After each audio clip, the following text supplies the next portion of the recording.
I was banned from Christmas and mocked by my family, until they saw the life I built, and realized too late who the real Disgrace was.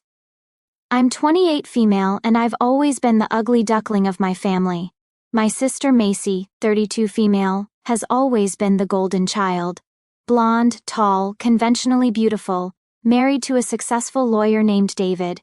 Meanwhile, I've struggled with severe acne scarring from my teens, am shorter and heavier, and have always felt like the family disappointment. Growing up, my parents made it clear who the favorite was. Macy got the nice clothes, the college fund, the encouragement. I got hand-me-downs and lectures about making the best of what God gave me. When Macy married David 3 years ago, it was like they'd won the lottery. He's handsome, wealthy, drives a BMW, and treats my parents like royalty. They practically worship the ground he walks on. The incident that broke my heart happened 2 weeks before Christmas last year. I was so excited to introduce my boyfriend Jake to the family. We'd been dating for 8 months and I was head over heels in love. Jake is kind, funny, works as a veterinarian, and somehow sees past all my physical flaws to love me for who I am inside. To give you some context about how differently Macy and I were treated growing up, when Macy turned 16, our parents threw her a huge party at the country club. They rented out the whole ballroom, hired a DJ, and invited half the town. The photos from that night still hang in their living room, Macy in a gorgeous white dress surrounded by friends, looking like a princess. When I turned 16, I got a small cake at home and a gift card to Target. Mom said they couldn't afford a big party that year. Even though Dad had just gotten a promotion, Macy later told me that Mom didn't want to waste money on a party for me since I probably wouldn't have many friends to invite anyway. She was right. I only had 2 close friends, both of whom my family treated politely but distantly whenever they came over. The favoritism extended to everything. Macy got a car for her 17th birthday. A cute little Honda Civic in her favorite color. I got driving lessons and was told I could share the old family sedan when needed, which usually meant I had to ask permission and explain where I was going. Macy got her college tuition paid in full. I got lectures about earning my way and took out student loans that I'm still paying off. Even our childhood bedrooms told the story. Macy's room was redecorated 3 times during high school because she kept changing her mind about colors and themes. My room had the same faded purple walls from middle school until I moved out. When I asked about repainting it, Mom said we should focus on Macy's needs first since she was the one bringing friends over. The worst part was how they talked about my appearance from such a young age. I remember being maybe 12 years old, standing in front of the bathroom mirror, trying to figure out how to deal with my first pimples, and Mom walking in and sighing. "Oh honey," she said, "we really need to get you to a dermatologist. Macy never had these problems," as if I'd chosen to have bad skin just to inconvenience her. When my acne got worse in high school, they did take me to a dermatologist, but they complained about the cost constantly. $200 a month for Anna's face medicine, Dad would mutter when paying bills. Meanwhile, they never questioned spending money on Macy's highlights, manicures, or the personal trainer she wanted before prom. The comments about my weight started early too. Macy was naturally tall and thin, while I inherited Dad's shorter, stockier build. By middle school, Mom was making comments about my portions at dinner and suggesting I take up jogging like Macy. Macy would sometimes chime in with helpful suggestions about my clothes or makeup, always delivered with that fake sweet voice that made it clear she thought she was doing me a favor. High school was brutal. Macy was homecoming queen, prom queen, student council president, basically everything I wasn't. She dated the star quarterback, had dozens of friends, and our parents glowed with pride at every school event. I was in the science club and the animal rescue volunteer group, but those achievements never seemed to matter. When I won a regional science fair, Dad's only comment was, "That's nice, honey," before immediately asking Macy about her upcoming cheerleading competition. The day Macy announced her engagement to David, you would have thought she'd cured cancer. Mom cried happy tears. Dad opened champagne and they immediately started planning this elaborate engagement party. They called relatives, booked the country club again, and spent weeks fussing over every detail. Macy's ring was gorgeous, a huge diamond that caught the light from across the room. When I started dating Jake, I was nervous about introducing him to my family. But I hoped things might be different now that I was an adult. I thought maybe they'd matured. Maybe they'd see that I deserved happiness too. I spent weeks building up the courage to invite him to family dinner, practicing what I'd say about his job and his interests. I should have known better. I called Mom to confirm Christmas dinner plans, and that's when she dropped the bomb. "Honey," she said in that fake, gentle voice she uses when she's about to hurt my feelings, "maybe you shouldn't come for Christmas this year." I was stunned. "What? Why?" "Well, David will be here, and you know how he gets around. Certain people. We don't want your face ruining the family photos or making anyone uncomfortable." Before I could even process that gut punch, Dad got on the phone. "Some people are just too distracting, sweetie. You understand?" Then Macy chimed in from the background. "He gets really uncomfortable around ugly women. It's not personal, Anna, it's just how he is." I hung up and cried for hours. Jake found me sobbing on the couch and held me while I told him what happened. He was furious, absolutely livid. But I begged him not to make a scene. I was used to this treatment, even if it still hurt. We spent Christmas alone together, and honestly, it was one of the best Christmases I'd ever had. Jake cooked dinner, we watched movies, and he proposed to me that night with his grandmother's ring. I said yes through happy tears, finally feeling like someone truly wanted me. That Christmas was a turning point for me in so many ways. Jake had suggested we create our own tradition since my family had essentially exiled me. He made this incredible dinner: prime rib, garlic mashed potatoes, green bean casserole from scratch, and homemade rolls that smelled like heaven. He clearly put thought and effort into making the day special for us. We exchanged simple gifts. I got him a vintage veterinary textbook I'd found at an antique shop, and he got me a beautiful necklace with a small sapphire pendant. "It matches your eyes," he said, and I almost cried because no one had ever noticed the color of my eyes before, let alone complimented them. But the real gift came that evening when we were sitting by the fireplace in his apartment, surrounded by wrapping paper and full from dinner. Jake got quiet and took my hands in his. "Anna," he said, "I know this year has been hard for you with your family situation. I know they've hurt you in ways that cut deep, but I need you to know something. You are the most incredible woman I've ever met. You're kind to every animal that comes into the clinic, even the ones that try to bite you. You remember the names of all the elderly clients and always ask about their grandchildren. You cry during sad movies and laugh at my terrible dad jokes. You're beautiful inside and out, and I can't imagine my life without you." Then he got down on one knee and pulled out this vintage ring, a simple but elegant setting with a diamond that had belonged to his grandmother. "My grandmother would have loved you," he said. "She always said I should marry someone who had a good heart above everything else. Will you marry me, Anna?" I said yes through tears, and we spent the rest of the evening planning our future together. Jake told me more about his family that night. How his grandparents had started the veterinary business with nothing.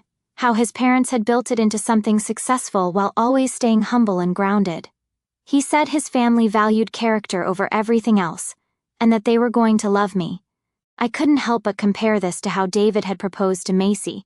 From what I'd heard, it was this elaborate production at an expensive restaurant with photographers hiding in the bushes and a ring that cost more than most people's cars. It was all for show, all about appearances and impressing people. Jake's proposal was intimate and heartfelt, focused on our love for each other rather than making a spectacle. But here's where it gets interesting. Reddit, Jake isn't just any veterinarian. His family owns a chain of high-end veterinary clinics across 3 states. His father is a renowned veterinary surgeon, and his mother is a successful businesswoman.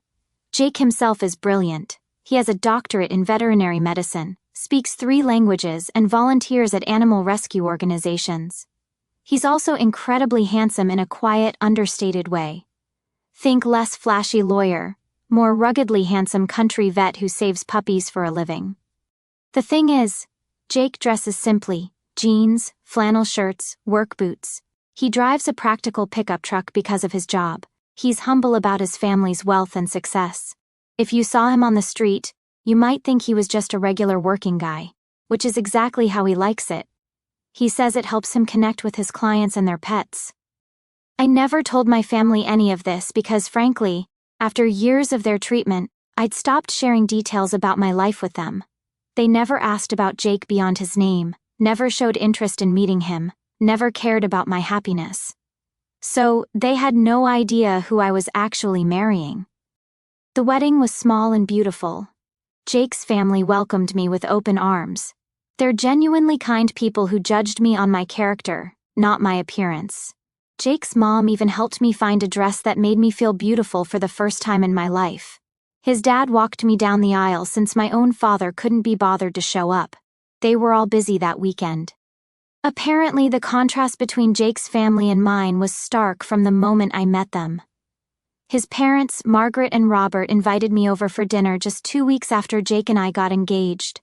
I was terrified. Years of my family's treatment had left me expecting judgment and criticism from parental figures. Instead, Margaret greeted me at the door with a warm hug and immediately complimented my earrings, simple studs Jake had given me. Robert shook my hand firmly and said he'd heard wonderful things about me from Jake. During dinner, they asked thoughtful questions about my work at the animal shelter, my college experience, and my interests. They listened to my answers with genuine interest, never once making me feel like I needed to prove my worth. When I mentioned that my own parents wouldn't be attending the wedding, Margaret's face fell. "Oh, honey, I'm so sorry," she said. "But you know what? Family isn't always about blood. Sometimes we get to choose our family, and we choose you." Robert nodded and added, "It would be my honor to walk you down the aisle if you'd like." I started crying right there at their dinner table. Jake's sister Amy was equally welcoming.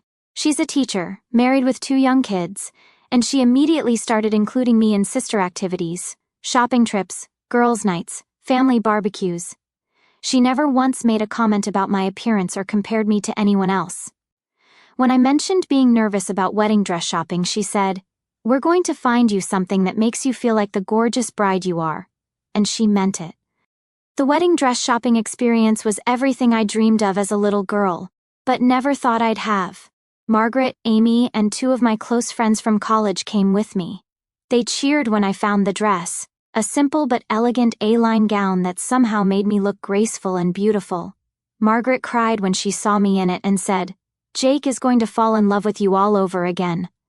The contrast with Macy's wedding dress experience was painful to remember. She'd taken Mom and 3 of her friends to a high-end boutique, trying on dresses that cost more than my car. Mom had posted dozens of photos on Facebook of Macy in various gowns, gushing about her princess and her perfect figure. When I'd mentioned wanting to go wedding dress shopping, Mom had sighed and said, "Well, we'll have to find something suitable." The implication was clear. I shouldn't expect to look like a fairy tale princess. But in that bridal shop with Jake's family, I did feel like a princess. For the first time in my life, I felt truly beautiful. The wedding day itself was perfect. Jake's family had offered to pay for a larger wedding, but we both wanted something intimate and meaningful. We held it at a beautiful garden venue with about 50 guests, mostly Jake's family and friends, plus my college friends and a few Kio workers from the animal shelter. Jake's cousin officiated the ceremony, making it personal and heartfelt. When Jake saw me walking down the aisle on Robert's arm, he started crying. Later, he told me it wasn't just because I looked beautiful, but because seeing his dad give me away felt like the final piece of our family puzzle falling into place. The reception was full of laughter, good food, and dancing. Jake's grandmother's friends told stories about her and how she would have loved me. His college buddies gave embarrassing speeches about what a good guy he was, and how happy they were that he found someone who loved him for the right reasons. My college friends gave speeches about how they'd never seen me as happy as I was with Jake. There wasn't a single moment where I felt judged, criticized, or not good enough. Everyone there was celebrating our love and our future together. Meanwhile, my biological family spent that weekend at some lake house, posting photos on Facebook of their relaxing family getaway. Macy posted a picture of herself in a bikini with a caption, "Family time is the best time." Mom commented, "My beautiful girls." Except I wasn't there, so apparently I didn't count as one of her girls anymore. It stung, but Jake's family kept me so busy with love and celebration that I barely had time to dwell on it. We had a photographer friend take some gorgeous photos. Jake looked incredibly handsome in his suit, and somehow I actually looked happy and radiant. The photos captured pure joy and love. I posted a few photos on Facebook, mostly for my college friends and co-workers to see. I'm not normally one to post much, but I was just so happy and wanted to share that happiness with people who actually cared about me. That was 6 months ago. Yesterday, my phone started ringing off the hook. It started with Macy calling and screaming, "Why didn't you tell us your husband is rich?" Apparently, David had been scrolling through Facebook, probably looking at other women knowing him, and came across my wedding photos. He saw Jake in his perfectly tailored suit, recognized the expensive watch Jake wears that belonged to his grandfather, and somehow put together that this wasn't just some country vet. David did some digging, found Jake's LinkedIn, found articles about the family business, found out that Jake is not only successful in his own right, but comes from serious money. The kind of money that makes David's lawyer salary look like pocket change. But here's the kicker, and this is where I almost feel bad for Macy. Almost. David apparently went ballistic when he realized that his wife's ugly sister had married someone not only more successful than him but better looking too. According to Macy, who was sobbing hysterically, David started comparing her to me, saying things like, "Your sister managed to land a doctor from a wealthy family, and she's not even pretty. What does that say about you?"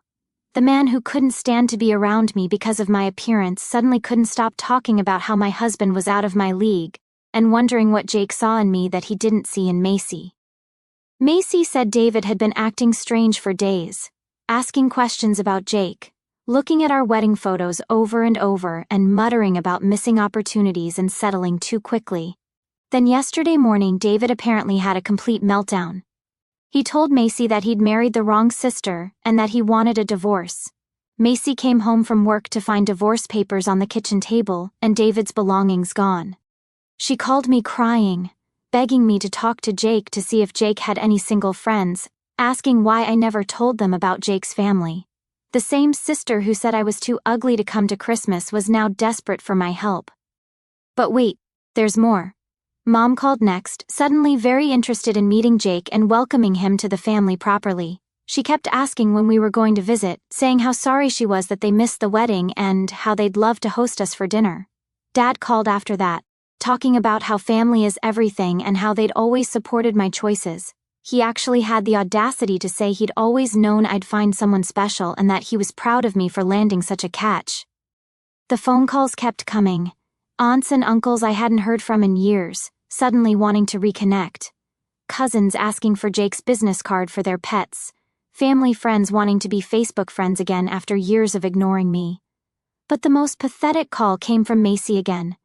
This time asking if Jake was hiring at his clinics and whether he might be interested in dating a recently single woman who's always loved animals. Yes, Reddit. My sister, who called me too ugly for Christmas dinner, actually asked if my husband might want to date her after her divorce. I told her Jake was happily married and hung up. Jake thinks this whole situation is hilarious. By the way, he's been watching me field these calls with amusement, occasionally making comments like, "Weren't these the people who were too busy to come to our wedding?" His family thinks it's ridiculous too. His mom said, "People like my family are exactly why Jake keeps his background quiet." But here's what really gets me. They're not sorry for how they treated me. They're not apologizing for excluding me from Christmas or calling me ugly or making me feel worthless for years. They're just sorry they missed out on connecting with Jake's money and status. The phone calls that followed were absolutely surreal. Each conversation revealed just how shallow and calculating my family really was. Macy's second call was the worst. She was alternating between rage and desperation, demanding to know why I'd hidden Jake's background from them. "We're your family," she screamed. "You should have told us he was rich. We could have been networking with his family this whole time." I pointed out that they'd never shown any interest in Jake as a person, never asked about his work beyond his job title, never wanted to meet him. "Why would I share details about someone you clearly didn't care about?" I asked. "That's not the point," Macy shot back. "You knew we could have benefited from knowing his family. Dad could have referred clients to his father's clinics. I could have made connections for David's firm." "You're so selfish, Anna." The irony was incredible. I was selfish for not leveraging my relationship for their benefit, but they weren't selfish for excluding me from family events because of my appearance. Mom's calls were somehow even worse because of how fake they sounded. She kept using this syrupy, sweet voice like she was talking to a child. Sweetie, we just want to be part of your happiness. We're so proud of you for finding such a wonderful man. When can we meet him properly? I want to cook his favorite meal. When I reminded her that she told me not to come to Christmas because my face would ruin things, she had the audacity to say, "Oh honey, you know I didn't mean that the way it sounded. I was just trying to protect you from David's rudeness. You know how some men can be uncomfortable around, well, different types of people." "Different types of people," I repeated. "You mean ugly people, Mom, that's what you said." "Don't put words in my mouth, Anna, I never said that, but I had witnesses." Jake had heard the entire phone call that day. So had Macy, who had literally agreed that David got uncomfortable around ugly women. Dad's approach was different, but equally transparent. He tried to bond with me over Jake's success, talking about how he'd always known I was smart enough to recognize a good man and how successful people tend to find each other. He kept steering the conversation toward Jake's business, asking about expansion plans and whether they needed legal counsel. When I pointed out that he'd never shown interest in my judgment before, he got defensive. "That's not fair, Anna. I've always supported your decisions. Maybe I haven't always expressed it the way you wanted, but I've always wanted the best for you." "The best for me was being excluded from Christmas?" I asked. "That was a complicated situation," he said. "David was going through some personal issues and we thought it would be better for everyone if we kept things simple that year." The rewriting of history was incredible. Suddenly, my exclusion from Christmas wasn't about my appearance. It was about David's personal issues and keeping things simple. Macy kept texting me, alternating between blaming me for keeping secrets and begging me to help her get back at David somehow. She actually said, "We're sisters. We should stick together." The same sister who agreed I was too ugly to be around her husband. In one particularly unhinged text conversation, Macy wrote, "You don't understand what it's like to have your whole life fall apart. David was my security, my future, my status in this town. Now everyone's talking about how he left me for some paralegal. I need Jake's help to get back at him. His family has connections. They could ruin David's reputation completely." When I didn't respond, she followed up with, "Fine, be selfish. But remember, when Jake gets tired of playing house with you and realizes he could do better, don't come crying to me. Rich men don't stay with ugly women forever, Anna. He'll figure that out eventually." That text actually made me laugh. Even in her desperation, Macy couldn't help but try to tear me down. It was like she was incapable of seeing me as anything other than the inferior sister. The extended family calls were equally revealing. Aunts and uncles who hadn't spoken to me in years suddenly wanted to catch up. They asked probing questions about Jake's family business, whether we were planning to expand into their areas, whether Jake needed local connections for anything. My cousin Lisa, who had literally unfriended me on Facebook after my high school graduation because she thought I was bringing down the family's image in photos, called to ask if Jake was hiring. She'd apparently just graduated from veterinary technician school and thought it would be perfect if we could work together. Edit. Thank you for all the support, everyone. Reading your comments has really helped me process this situation. A few people asked for more details about Jake's reaction, and honestly, seeing how he's handled this whole thing has made me love him even more. When Macy called asking if he'd be interested in dating her, he was in the room and heard me tell her no. His response was to kiss my forehead and say, "Good, because I'm taken by the most amazing woman in the world." Then he suggested we plan a trip to Europe for Christmas instead of dealing with family drama. This man really is too good for me. Addendum. Some people are asking how David figured out Jake's background from photos. Jake was wearing his late grandfather's Patek Philippe watch in some photos. It's worth more than most people's cars. David apparently recognized it and started investigating from there. Jake doesn't usually wear it, but his mom asked him to for the wedding photos since it was his grandfather's. Ironic that trying to honor a family heirloom led to all this drama. Update. 3 weeks later. Holy crap, Reddit. I cannot believe what's happened since my original post. You guys told me to cut contact and focus on my new life with Jake, and I was planning to do exactly that, but then the universe decided to serve up some extra karma that I never could have predicted. First, let me address the elephant in the room. Yes, Jake and I decided to go no contact with my family. After reading all your comments and talking it through, we both agreed that people who only want you when you're useful aren't family worth having. Jake's family has basically adopted me anyway. and his parents have been more loving and supportive in the past year than my own parents ever were. We blocked everyone's numbers, unfriended them on social media, and decided to spend Christmas in Aspen with Jake's family. His parents have a cabin there, and honestly, it sounds like paradise compared to the dysfunction I grew up with. But then things got weird. About a week after I posted originally, Jake came home from work with a strange look on his face. He said a woman had come into his clinic asking about me, specifically asking if he was married to Anna Mitchell from the Mitchell family. It was Macy. Apparently, she'd driven 2 hours to Jake's clinic to accidentally run into him. She brought her dog, who wasn't sick, and spent the entire appointment trying to flirt with my husband. She told him that she'd always been interested in veterinary medicine and asked if he gave private tours of the facility. Jake, being the professional he is, treated her dog and politely declined her advances. But Macy wasn't done. She asked if he was happy in his marriage and suggested that sometimes people settle too quickly and don't realize what they're missing. Then, and this is where I almost lost it, she told Jake that she'd always thought he was too good for me and that if he ever wanted to see what a real woman looked like, she'd be available. Jake told her that he was happily married to the most beautiful woman he'd ever met, charged her for the visit, and asked her not to return to his clinic. But Macy wasn't finished. She started showing up places. The grocery store near our house, the coffee shop Jake goes to every morning, the gym where I work out. Always with some excuse about how she was in the neighborhood or trying new places. It was getting creepy, so Jake suggested we get security cameras for the house. Good thing we did. 2 weeks ago, we caught Macy on camera trying to look through our windows at 11 p.m. She was taking pictures of our house, our cars, and trying to peer into our living room. Jake called the police and they gave Macy a formal warning about trespassing and stalking. She cried and said she just wanted to understand what made me so special and that she was going through a hard time with the divorce. The police officer told her that her hard time didn't give her the right to stalk people and that if she came back she'd be arrested. But here's where karma really kicked in. Remember how I mentioned that Jake's mom is a successful businesswoman? Well, it turns out she sits on the board of several companies in our area, including the law firm where David works.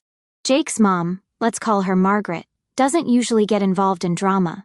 But when Jake told her about Macy's behavior, she was not having it. Margaret is a tiny woman, but she's fierce when it comes to protecting her family, and apparently, she now considers me family. Margaret made some calls. It turns out David's law firm has a very strict morality clause in their partnership agreements. Partners are expected to maintain a certain standard of behavior both professionally and personally. Getting divorced is one thing, but the way David handled it, abandoning his wife after seeing photos of her sister's husband, making public comments about marrying the wrong sister, and generally acting like a complete ass, didn't look good for the firm's reputation. But it gets better. Margaret also discovered that David had been having an affair for the past 6 months with a paralegal at his firm, the same firm that has a zero-tolerance policy for workplace relationships, especially between partners and staff. Margaret didn't have to do anything except share what she'd learned with the right people. David's partners confronted him about the affair and his unprofessional behavior, and David was forced to resign from the firm. So now David is divorced, unemployed, and facing a potential lawsuit from Macy for adultery. Apparently she hired a shark of a divorce attorney who's going after everything. But wait, it gets even better. Macy, desperate and facing financial ruin from the divorce, decided to try a different approach. She reached out to my college friends, trying to get information about Jake and me. She told them some sob story about how we had a family misunderstanding and she just wanted to make things right. One of my college friends, bless her heart, pretended to be sympathetic and got Macy to admit that she was trying to break up my marriage because she thought Jake would be a better match for her. My friend recorded the conversation. When Jake's family lawyer heard about this, he was very interested. Apparently, what Macy was doing could be considered harassment and intentional interference with a marriage, both of which have legal consequences. Macy received a cease and desist letter last week. She's been ordered to stop all contact with Jake and me, stop visiting places where we're known to go, and stop trying to interfere with our marriage. If she violates the order, she'll face both criminal charges and a civil lawsuit. The letter was delivered to her at her parents' house, which means Mom and Dad now know exactly what their golden child has been up to. Dad called me from a number I hadn't blocked yet and left a voicemail saying that Macy's behavior was unacceptable and that they don't condone what she's been doing. He said they were disappointed in her and wanted to apologize for the family drama. Too little, too late, Dad. But the absolute best part, Jake's success and our happy marriage have become the talk of our small town. People are talking about the veterinarian who married the Mitchell girl and how happy we seem together. Several people have mentioned to mutual acquaintances that they always thought I was sweet, and that Jake seems like a great guy. Meanwhile, Macy is known as the woman who stalked her sister's husband after her own marriage imploded. David is known as the lawyer who threw away his career over Instagram photos. The whole family's reputation in town is pretty much shot. And Jake and I, we're better than ever. This whole situation has actually brought us closer together. Seeing how he protected me and stood up for me, how his family rallied around me, and how he never once made me feel like I was the problem has been incredible. We're planning to start trying for kids next year, and Jake's parents are already talking about converting one of their guest rooms into a nursery for when we visit. I have the family I always wanted. It just isn't the one I was born into. Last week, Jake surprised me with early Christmas presents, plane tickets to Paris, and a reservation at a restaurant I've always dreamed of going to. He said he wanted to take me somewhere beautiful because beautiful women deserve beautiful places. I cried happy tears.